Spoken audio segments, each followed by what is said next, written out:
नमस्कार, मैं दीपक शर्मा और मेरे इस YouTube मंच पर आपका स्वागत है। दोस्तों, आज एक बात आपको भरोसे के साथ यकीन करनी पड़ेगी मेरी, और वो ये कि आज की तारीख में अगर बीजेपी को कोई चला रहा है तो सिर्फ दो लोग चला रहे हैं, नरेंद्र दामोदर दास मोदी और अमित शाह।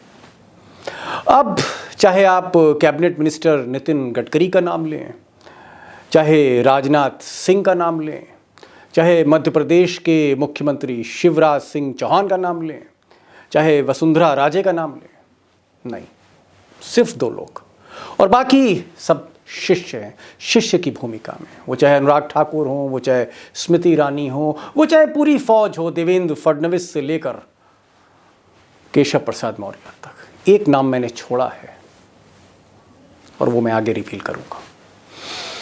अब दोस्तों, ये जो गुजरात लॉबी है, इस गुजरात लॉबी को समझना, इनकी बातों को, इनकी नीतियों को, इनकी नीयत को डाइसेक्ट करना, डिकोड करना बहुत मुश्किल चुनौती है। और यकीन मानिए, मैं जो भी वीडियो आपके लिए बनाता हूं, तकरीबन बीजेपी को लेकर जब तक मैं 15-20 नेताओं से बात ना कर लूँ, बड़े पत्रकारों से बात ना कर लूँ, संघ के लोगों से बात ना कर लूँ, एक्सपर्ट से बात ना कर लूँ, मैं सही तौर पे डिकोड नहीं कर पाता। तो इनका फॉर्मूला जो है, इस गुजरात लॉबी का जो फॉर्मूला है, अजीबोगरीब फॉर्मूला है। अभी जो भाजपा के कथित चाणक्य हैं, शाह साहब, इन्हीं का फॉर्मूला आप देख लीजिए, जो यूपी का फॉर्मूला है। और फॉर्मूला है, उत्तर प्रदेश भी जीतना है और योगी को भी हराना है। जी हाँ, शाह का जो सीक्रेट फॉर्मूला है वो यही है, जो मकसद है, उत्तर प्रदेश को भी जीतना है और योगी को भी हराना है। शाह की यही फ्यूचर पॉलिटिक्स है।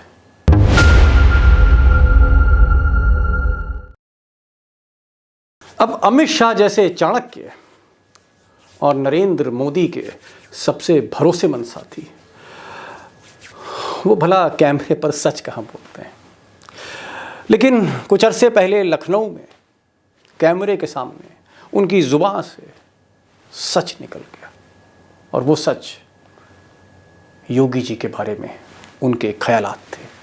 योगी जी ने कभी म्युनिसिपैलिटी भी नहीं चलाई, वास्तविकता थी, नहीं चलाई। योगी जी कभी कोई सरकार में मंत्री नहीं रहे। जी हाँ, कैमरे के सामने अमित शाह कह रहे हैं कि योगी म्यूनिसिपैलिटी के नेता के लायक नहीं रहे, कभी वो कभी मंत्री नहीं रहे। कुल मिलाकर उन्होंने जब उनको मुख्यमंत्री चुना तो संघ का बड़ा दबाव था, और फिर नरेंद्र मोदी और अमित शाह ने बैठक करी और उस म्यूनिसिपैलिटी के जो लायक नेता नहीं था उसको मुख्यमंत्री बनाया। लेकिन उससे पहले कुछ और बात सुनिए। योगी जी सन्यासी, पीठाधीश, और इतने बड़े प्रदेश का आप उनको मुख्यमंत्री बना रहे हो, इतना बड़ा प्रशासनिक काम उनको दे रहे हो जिनके पास प्रशासनिक अनुभव शून्य के बराबर है। अब शाह साहब कह रहे हैं कि साहब एक्सपीरियंस ज़ीरो है, यानी जो अनुभव है योगी जी का वो शून्य था। वो कभी मंत्री नहीं रहे, उनको एडमिनिस्ट्रेशन का ABC नहीं मालूम था, उन्होंने कभी म्यूनिसिपैलिटी का भी कोई जिम्मेदारी वहन नहीं करी, और ना ही वो कभी मंत्री रहे अपने इतने बड़े पॉलिटिकल कैरियर में जब वो संसद के सदस्य थे। अब ये जो कहानी है कि कैसे चुना गया, किन परिस्थितियों में चुना गया, उसकी बात फिर कभी होगी। मैं इस मुद्दे पर आ रहा हूँ कि योगी आदित्यनाथ को ही नहीं, उनके साथ उनकी जो टोली है, उनके ये जो ब्यूरोक्रेट्स आप देख रहे हैं, ये जो किचन कैबिनेट है जिसमें 4-5 अधिकारी हैं, ये जो 4-5 बीजेपी के नेता हैं जो योगी जी के पॉलिटिकल किचन कैबिनेट में, इन सब को पैक करना चाहते हैं अमित शाह। अब दोस्तों, मैंने जो शुरू में नाम लिए कुछ, जैसे नितिन गडकरी साहब हैं, राजनाथ सिंह हैं, या शिवराज सिंह चौहान हैं या वसुंधरा राजे हैं, एक नाम मैंने छोड़ा था डेलिबरेटली, वो नाम योगी आदित्यनाथ का था। और मैंने इसलिए इस नाम को अलग किया क्योंकि ये जो बाकी हैं, शिवराज सिंह चौहान हो या नितिन गडकरी हो या फिर राजनाथ सिंह हो, जो सरकार में हैं, एक मुख्यमंत्री है और 2 कैबिनेट मिनिस्टर, ये उतनी हिम्मत नहीं कर पाए, इनके पास वो फॉल बैक नहीं है, वो क्षमता नहीं है कि ये गुजरात की इस ताकतवर लॉबी जिसके पीछे अडानी और अंबानी खड़े, इनसे टकरा सकें। लेकिन एक शख्स है बीजेपी में और वो है योगी आदित्यनाथ, जो लगातार पिछले 2 साल से, चाहे वो मोदी हो और चाहे अमित शाह, चुनौती दे रहा है।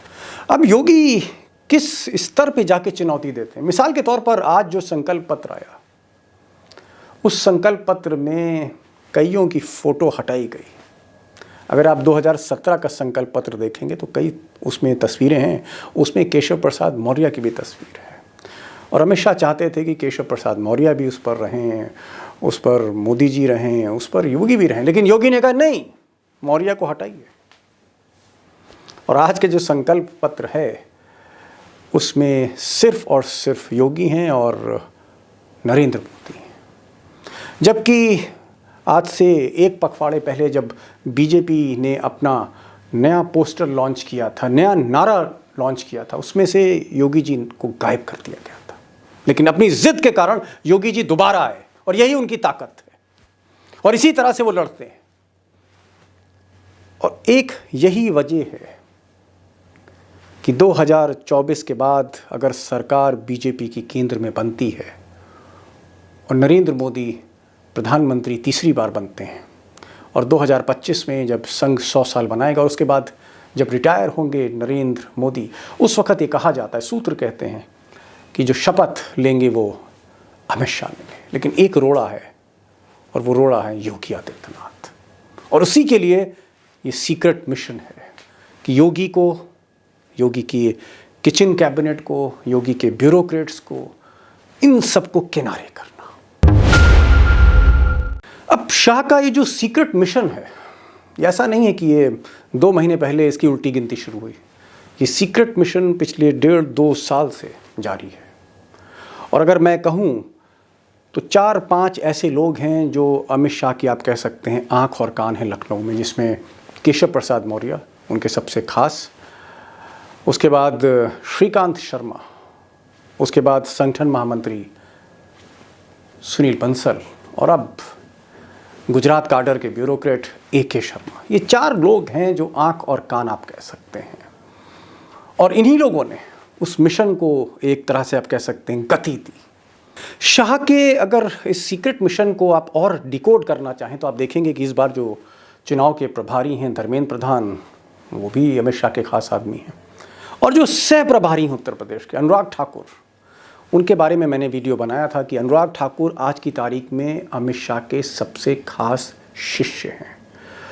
और ये जो खासियत है, ये जो नज़दीकियां हैं अनुराग ठाकुर की और अमित शाह की, उसकी वजह ये है कि अनुराग ठाकुर जो BCCI के पूर्व अध्यक्ष थे और जिनके भाई, सगे भाई, छोटे भाई कोषाध्यक्ष हैं, इन्हीं लोगों ने मिलकर अमित शाह के बेटे जय शाह को BCCI का जनरल सेक्रेटरी बनाया था।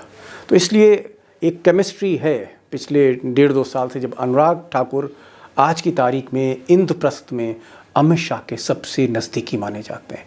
और उत्तर प्रदेश में आज की तारीख में जो भी बिसात बिछ रही है बीजेपी की, वहाँ पर आपको अनुराग ठाकुर हर जगह देखेंगे।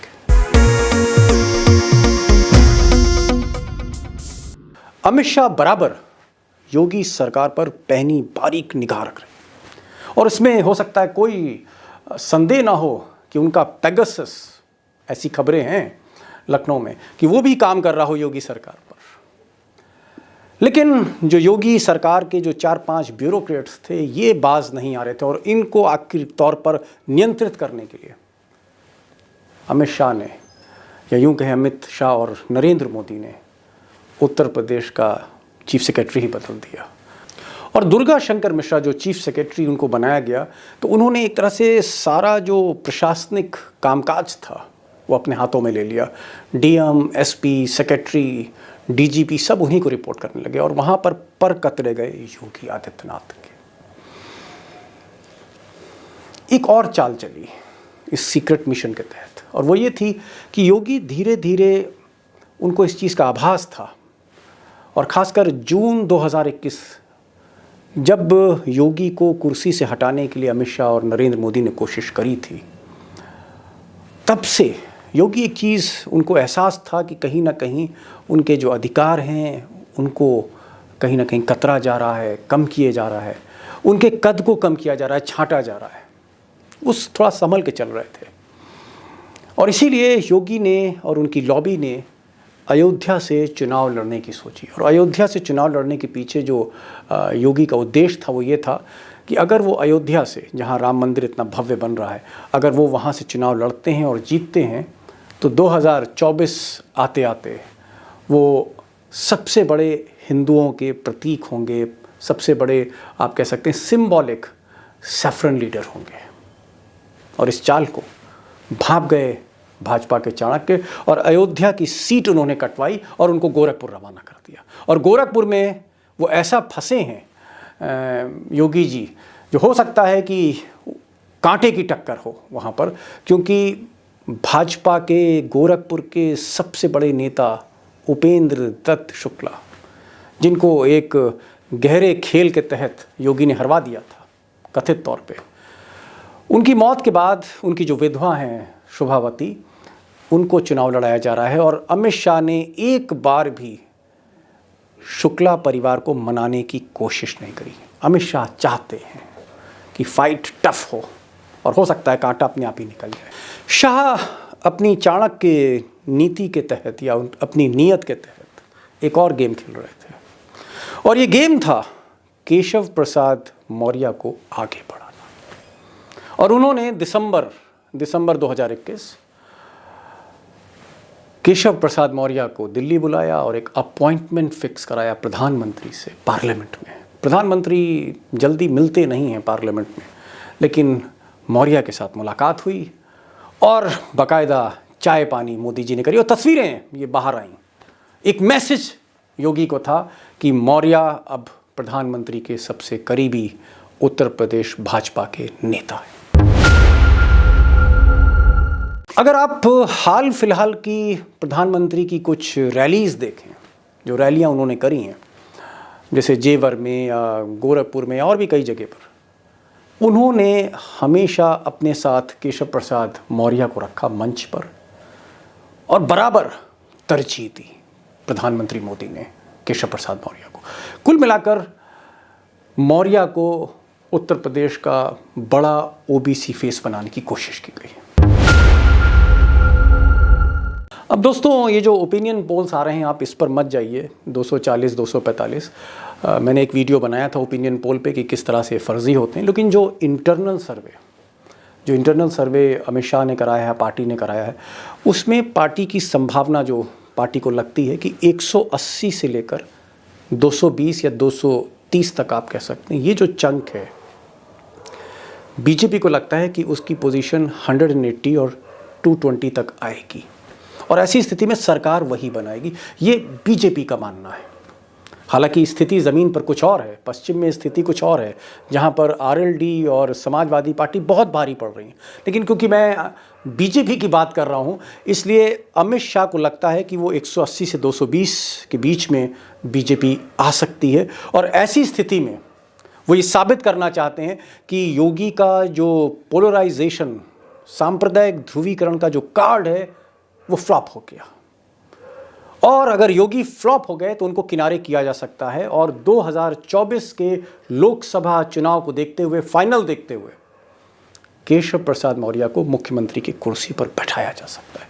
तो 180 से 220 के बीच में कहीं ना कहीं वो आंक रहे हैं बीजेपी को, और ऐसे में जो चेहरा होंगे वो केशव प्रसाद मौर्य होंगे, बशर्ते कि वो सिराथू से अपना चुनाव जीत जाएं, जहां उनको पब्लिक का बहुत ज़्यादा गुस्सा झेलना पड़ा था। अब यहाँ दिल्ली में मेरी मोदी सरकार के कुछ मंत्रियों से बात हुई। कुछ ऐसे मंत्री जो नाराज़ रहते हैं, कुछ और नेताओं से बात हुई, कुछ बीजेपी कवर करने वाले पुराने पत्रकारों से बात हुई, संघ के लोगों से बात हुई। उनका ये कहना है, उनका जो आकलन है वो ये है कि अगर बीजेपी उत्तर प्रदेश में 275 के ऊपर जाती है, 280 जाती है, तो निश्चित मानिए कि एक चीज़ तय हो जाएगी कि योगी आदित्यनाथ का कार्ड चल गया है और उनको चुनौती देना अमित शाह के लिए मुश्किल होगा और संघ ऐसी स्थिति में उनके पीछे खड़ा हो सकता है। तो योगी की कोशिश यही है कि वो कहीं ना कहीं 270 का एक जंप लें। हालांकि जो रिपोर्ट्स आ रही हैं इस वक्त उत्तर प्रदेश से वो यही आ रही हैं कि बीजेपी हो सकता है कि 170-160 का भी आंकड़ा ना छू पाए, क्योंकि लगातार दिनों दिन जो गठबंधन है पश्चिम से बढ़ रहा है। पहले फेज़ में हो सकता है चौंका देने वाला परिणाम आए, दूसरे फेज़ में उससे भी ज़्यादा चौंका देने वाला परिणाम आए, और अगर ये लहर बन गई पश्चिम से तो इसका असर पूर्वांचल तक जाएगा। ऐसी स्थिति में योगी आदित्यनाथ का जो राजनीतिक भविष्य है उस पर सवाल है, क्योंकि वो किसी भी सूरत में उस आंकड़े को जब तक कोई चमत्कार ना हो जाए वो छू नहीं सकते। अब साहब, चाणक्य ने कुछ ऐसा ही प्लान कैलाश विजयवर्गीय के साथ बैठकर बंगाल के लिए भी तैयार किया था। बड़े बड़े दावे थे, बड़े बड़े वादे थे उनके, और डंके की चोट पे वो कह रहे थे कि अब बीजेपी बंगाल में 200 पार। लेकिन क्या हुआ, आज ममता ने लखनऊ में आकर डंके की चोट पर ऐलान कर दिया है। और देखो, खेला होबे, खेल होंगे और अखिलेश जीतेंगे। बीजेपी के साथ खेला होगा, उसको हम मार्च से आउट कर देंगे।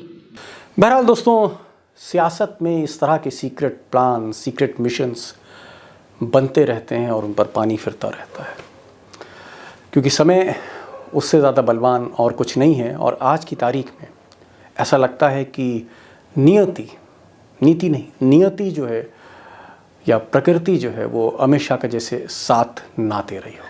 हालांकि भाजपा के चाणक्य इस बार पूरी कोशिश करेंगे कि सेमीफाइनल को वो हर कीमत पर जीतें, लेकिन जैसे मैंने पहले भी कहा कि नीति और नियति साथ नहीं दे रही।